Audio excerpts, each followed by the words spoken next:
दोस्तों, केंद्र सरकार के द्वारा 8वें वेतन आयोग को मंजूरी मिल गई है। 2026 से ये पूरी तरीके से लागू होगा। इसके क्या कुछ बेनिफिट होंगे और बीपीएससी से चयनित शिक्षकों को क्या कुछ लाभ मिलेगा, पूरी जानकारी बस 5 मिनट की इस वीडियो में मिल जाएगी। वीडियो को शुरुआत से अंत तक देखिएगा और इससे आपको मोटिवेशन भी मिलेगा।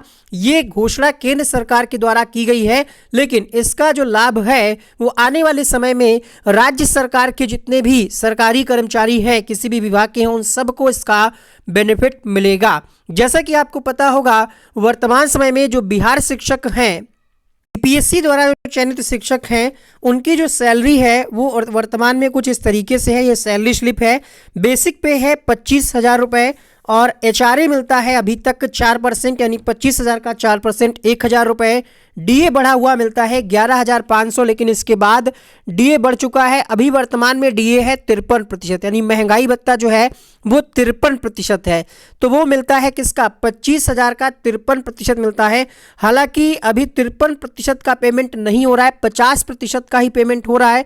यानी डीए जो है अब मिल रहा है यहाँ पर 11,500 की जगह पे 12,500 और मेडिकल का 1,000 रुपये मिलता है। इस तरीके से जो आपकी सैलरी बनती है बिना कटे हुए एनपीएस का डिडक्शन हुए 38,500 रुपये बनती है। और जब डिडक्शन हो जाता है तो कुछ कम यहाँ पर आपको सैलरी इन अकाउंट में मिलती है।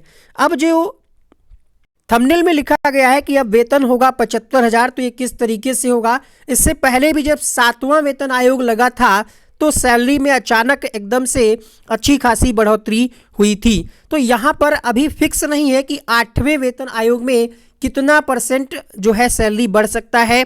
दो बातें चल रही हैं सोशल मीडिया पे, आप इंटरनेट पे सर्च करेंगे। पहला ये है कि 2.86%, मतलब 2.86 गुना हम कह सकते हैं बढ़ोतरी हो सकती है, या फिर 1.86। ठीक है, अब दोनों को यहाँ पर हम देख लेते हैं। अगर 2.86 होता है तो कितना वेतन मिलेगा और अगर उससे कम होता है तो कितना मिलेगा, मोटा मोटा आपको अनुमान लग जाएगा।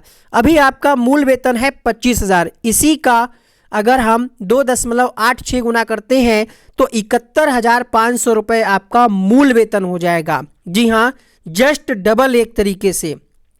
ठीक है, लेकिन ये बिहार में ही नहीं, सभी राज्य कर्मचारियों का होगा। तो उत्तर प्रदेश में जो लोग टीचर बन रहे हैं, बन चुके हैं या जो बनेंगे, उनको भी इसका लाभ मिलेगा। बीपीएससी टीआरई 3 में जो चयनित है, 4 में जो चयनित होंगे, ठीक है, उनको भी इसका लाभ मिलेगा। ठीक है, तो ये एक मोटिवेशन है और जो लोग जॉब कर रहे हैं उनके लिए जानकारी भी है। तो ये 71,500 हो गया। जैसा कि हमने आपको अभी सैलरी स्लिप दिखाया, जिसमें डीए हमने आपको बताया कि अभी 53% है, ये महंगाई भत्ता है, तो ये जीरो हो जाएगा। क्यों जीरो हो जाएगा? क्योंकि उसी महंगाई भत्ते को देखते हुए सरकार ने आपका जो वेतन है 8वें वेतन आयोग के हिसाब से मूल वेतन करने की ये योजना बनाई है। तो 71,500 के बाद डीए जीरो हो जाएगा। हालांकि अगले वर्ष से इसमें भी बढ़ोतरी होगी, 3% 4% तो वो मिलेगा, लेकिन ठीक है। अब एचआरए की बात करें यहाँ पर, तो एचआरए आपका मूल वेतन का 5% है अभी बीपीएससी टीआरई शिक्षकों का। पटना जिले में जो लोग हैं वहाँ पर 20% भी है। बाकी हम मोटा मोटा कम से कम जो है, इससे कम किसी को नहीं मिलेगा, 5% से कम। जैसा कि अभी 25,000 का 4% मिल रहा है 1,000 रुपये, लेकिन बिहार सरकार ने 4% को बढ़ा करके 5% किया है, यानी 1% की बढ़ोतरी की है। ठीक है, तो यहाँ पर 5% जो है अगर हम निकालते हैं इसका, तो ये हो जाता है 3575। मेडिकल अलाउंस मिलता है 1,000 रुपये। इस तरीके से जो हम जोड़ते हैं कुल सैलरी, तो ये हो जाती है 76,075 रुपये। ठीक है, इसमें एनपीएस का पैसा कटता है और एनपीएस का जो पैसा कटता है उसमें 14% सरकार का भी योगदान रहता है। वो आपका सुरक्षित रहता है। जब आप रिटायर होंगे तो उस समय जैसी स्कीम चल रही होगी उसी के हिसाब से मिलेगा। तो ये एक प्रारूप हो गया।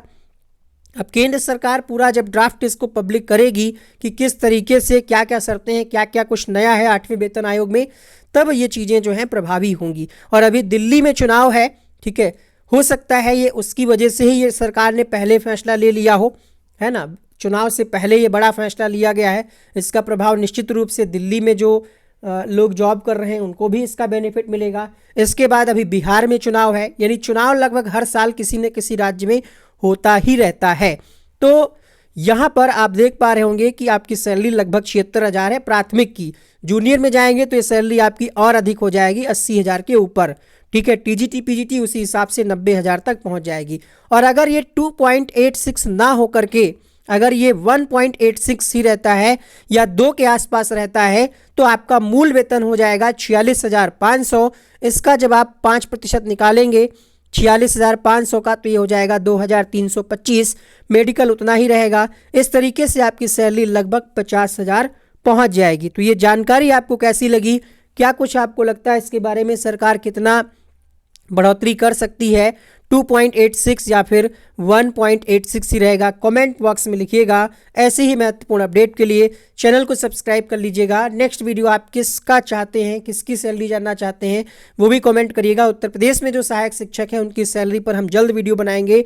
8वें वेतन आयोग लगने के बाद उनकी सैलरी लगभग 1.25 से 1.5 लाख हो जाएगी, जो 69,000 शिक्षक भर्ती में ज्वाइन किए हैं। तो मिलते हैं नेक्स्ट वीडियो में नई जानकारी के साथ। Thanks for watching.